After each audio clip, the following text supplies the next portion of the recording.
Wonder, pages 284 to 293. Ducks. The day before the last day of school, Mr. Tushman called me into his office to tell me that they found out the names of the 7th graders for the nature retreat. He read off a bunch of names that didn't mean anything to me, and then he said the last name, Edward Johnson. I nodded. You recognise the name? He said. They called him Eddie. Right, well they found this in Edward's locker. He handed to me what was left of my hearing aid headband. The right piece had completely gone and the left one was mangled. The band that connected the two, the lobot part, was bent down the middle.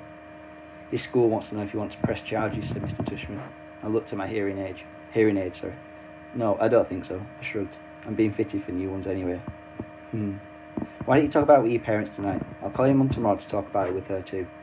Would they go to jail? I asked. No, not jail, but they'll probably go to a juvie court, and maybe they'll learn a lesson that way. Trust me, that Eddie kid is not learning any lessons, I joked. He sat down behind his desk. Oggy, why don't you sit down a second, he said. I sat down. All the things on his desk were the same as when I first walked into his office last summer. The same mirror cube, the same little globe floating in the air. That felt like ages ago. Hard to believe this year's almost over, he said, almost like he was reading my mind. Yeah. Has it been a good year for you, Oggy? Has it been okay? Yeah, it's been good, I nodded. I know academically it's been a great year for you. You're one of our top students. Congrats on the high honour roll. Thanks, yeah, that's cool. But I know it's had its ups and downs, he said, raising his eyebrow. Certainly that night at the nature reserve was one of the low points. Yeah, I nodded. But it was also kind of good too. In what way? Well, you know how people stood up for me and stuff. That was pretty wonderful, he said, smiling. Yeah. I know in school things got a little hairy with Julian at times. I have to admit, he surprised me with that one. Do you know about that stuff?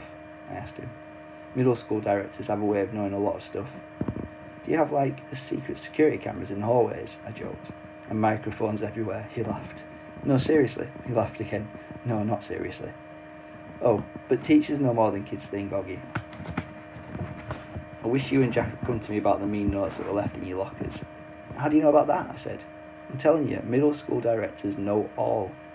It wasn't that big a deal, I answered, and we wrote notes too. He smiled. I don't know if it's public yet, he said, though it will be soon anyway, but Julian Albans is not coming back to Beecher Prep next year. What? I said. They honestly couldn't hide how surprised I was. His parents don't think Beecher Prep is a good fit for him, Mr. Tushman continued, raising his shoulders. Wow, that's big news, I said. Yeah, I thought you should know. Then suddenly I noticed that the pumpkin portrait that used to be behind his desk was gone, and my drawing, my self-portrait as an animal that I drew for the New Year art show, was now framed and hanging behind his desk. Hey, that's mine, I pointed. Mr. Tushman turned round like he didn't know what I was talking about. Oh, that's right, he said, tapping his forehead. I've been meaning to show you for months now. My self-portrait as a duck, I nodded. I love this piece, Oggy, he said. When your art teacher showed it to me, I asked if I could keep it on my wall. I hope that's okay with you. Oh yeah, sure. What happened to the pumpkin portrait? Right behind you. Oh yeah, nice. I've been meaning to ask you since I hung this up, he said, looking at it. Why did you choose to represent yourself as a duck? What do you mean? I answered. That was the assignment. Yes, but why a duck, he said. Is it safe to assume it was because of the story of the duckling that turns into a swan? No, I laughed, shaking my head. It's because I think I look like a duck. Oh, said Mr. Tushman, his eyes open wide. He started laughing. Really? Here I was looking for symbolism, metaphors, and sometimes a duck is just a duck. Yeah, I guess, I said, not quite getting why he thought it was so funny. He laughed to himself for a good 30 seconds. Anyway, Oggy, thanks for chatting with me, he said. Finally, I just want you to know that it's truly a pleasure having you here at Beecher Prep, and I'm really looking forward to next year. He reached across the desk and we shook hands. See you tomorrow at graduation? See you tomorrow, Mr. Tushman. The last precept. This was written on Mr. Brown's chalkboard when we walked into English class for the last time. Mr. Brown's June precept. Just follow the day and reach for the sun. The polyphonic spree. Have a great summer vacation, Class 5B.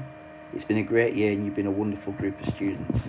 If you remember, please send me a postcard this summer with your personal precept. It can be something you made up for yourself or something you've read somewhere that means something to you. If so, don't forget the attribution, please. I really look forward to getting them. Tom Brown, 563 Sebastian Place, Bronx, NY 10053. The drop-off. The graduation ceremony was held at Beecher Prep Upper School Auditorium. It was only about a 15-minute walk from our house to the other campus building, but Dad drove me because I was all dressed up, and had on new shiny black shoes that weren't broken in yet. I didn't want my feet to hurt. Students were supposed to arrive at the auditorium an hour before the ceremony started, but we got there even earlier, so we sat in the car and waited. Dad turned on the CD player and our favourite song came on. We both smiled and started bobbing our heads to the music. Dad sang along with the song. Andy would bicycle across town in rain to bring you candy. Hey, is my tie on straight? I said. He looked and straightened it a tiny bit as he kept on singing. And John would buy a gown for you to wear to the prom. Does my hair look good? I said. He smiled and nodded. Perfect, he said. You look great, Oggy. Via put some gel in it this morning, I said, pulling down the sun visor and looking in the little mirror. It doesn't look too puffy. No, it's very cool, Oggy. I don't think you've ever had it this short before, have you? No, I got it cut yesterday. I think it makes me look more grown up, don't you? Definitely. He was smiling, looking at me and nodding. But I'm the luckiest guy on the Lower East Side because I got wheels and you want to go for a ride. Look at you, Oggy, he said, smiling from ear to ear. Look at look at you looking so grown up and spiffy. I can't believe you're graduating from 5th grade. I know, it's pretty awesome, right? I nodded. It feels like just yesterday that you started. Remember I still had that Star Wars braid hanging from the back of my head?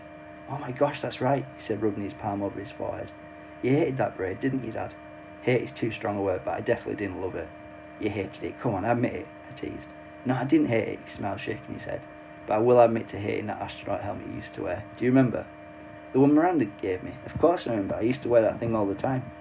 Good God, I hated that thing, he laughed, almost more to himself. I was so bummed when I lost it, I said.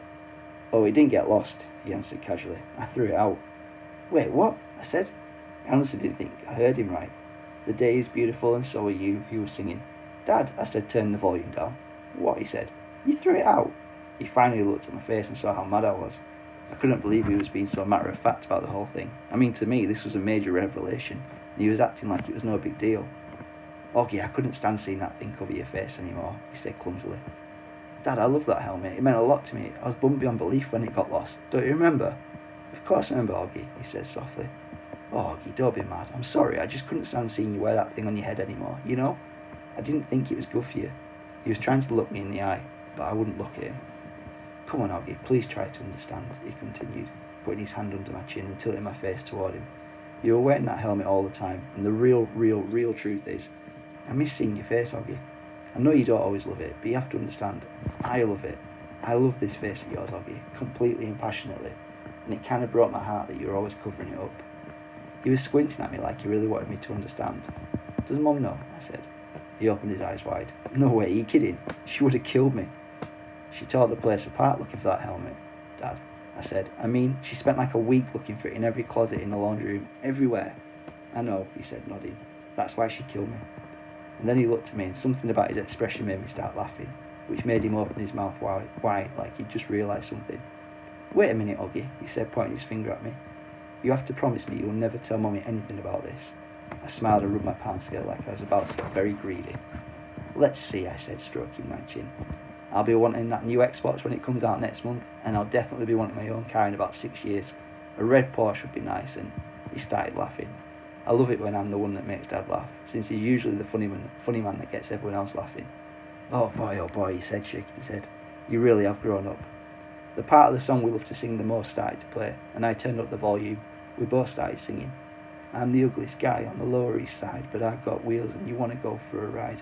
Want to go for a ride, want to go for a ride, want to go for a ride. We always sang this last part at the top of our lungs, trying to hold that last note as long as the guy who sang the song, which always made us crack up. While we were laughing, we noticed Jack had arrived and was walking over to our car. I started to get out. Hold on, said Dad. I just want to make sure you forgive me, okay? Yes, I forgive you. He looked at me gratefully. Thank you. But don't ever throw anything else of mine out again without telling me. I promise. I opened the door and got out just as Jack reached the car. Hey Jack, I said. Hey Oggy, hey Mr. Pullman, said Jack. How you doing, Jack, said Dad. See you later, Dad, I said, closing the door. Good luck, guys, Dad called out, rolling down the front window. See you on the other side of 5th grade. We waved as he turned on the ignition and started to pull away. But then I ran over and he stopped the car. I put my head in the window so Jack wouldn't hear what I was saying. Can you guys not kiss me a lot after graduation? I said quietly. It's kind of embarrassing. I'll try my best. Tell Mom to. I don't think she'll be able to resist, Oggy, but I'll pass it along. Bye, dear old Dad. He smiled. Bye, my son, my son.